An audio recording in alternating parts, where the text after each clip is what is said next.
The Denver Broncos are just days away from the deadline to trim their current 87-man roster down to the final 53. The Broncos are sitting at 87 rostered players due to the release of 3 vets on Monday. The team could free up even more cap space by releasing 5 other veterans who currently find themselves on the roster bubble.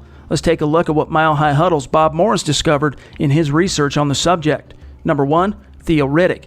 The Broncos fully guaranteed Riddick $1 million when he was signed, but a shoulder injury will sideline him for at least 6 weeks of the regular season. Putting him on injured reserve with a designation to return, it's an option. However, because Devontae Booker offers similar utility to the offense, the Broncos could cut Riddick, but promise to bring him back later in the season once he's healthy. Cutting Riddick would free up $1.4 million in cap space. Number 2, Kevin Hogan. The Broncos are likely to look at upgrading the backup quarterback position, at least until Drew Lock is cleared to play, by combing the waiver wire on Sunday. If Hogan is kept, his base salary is $900,000, though it's not fully guaranteed. If the Broncos find a better backup QB on waivers, they can save that $900,000 by waiving Hogan. Number 3, DeMarcus Walker. He hasn't lived up to expectations in his first 2 years with the team. However, Walker has shown some promise this preseason, though he's still been inconsistent. If waived, Walker would get the post-June 1st treatment because he has 2 years left on his deal. It would mean about $926,000 in cap space freed for Denver.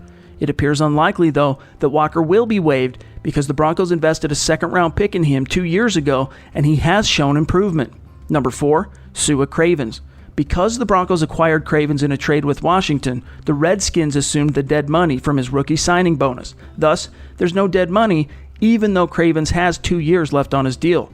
Denver would free up $852,000 by waiving him, but Cravens has shown promise at times this preseason, so it's no guarantee they let him go. Number 5, Keyshawn Bierria.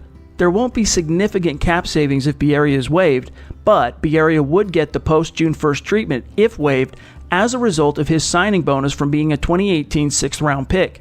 That represents $570,000 in cap space freed with a $29,600 dead money charge. So with all that being said, what's the takeaway? If the Broncos moved on from all 5 vets mentioned here, it would free up $4.64 million in cap space. Keep this in mind though. Some cap savings can be offset by anyone the Broncos add to replace these players or by players currently under the top 51 cutoff who would then be applied to the cap when the roster is set. We'll see what the August 31st deadline reveals for the Broncos here in just a couple days. For Bob Morris, Mile High Huddle and the Maven, I'm Chad Jensen.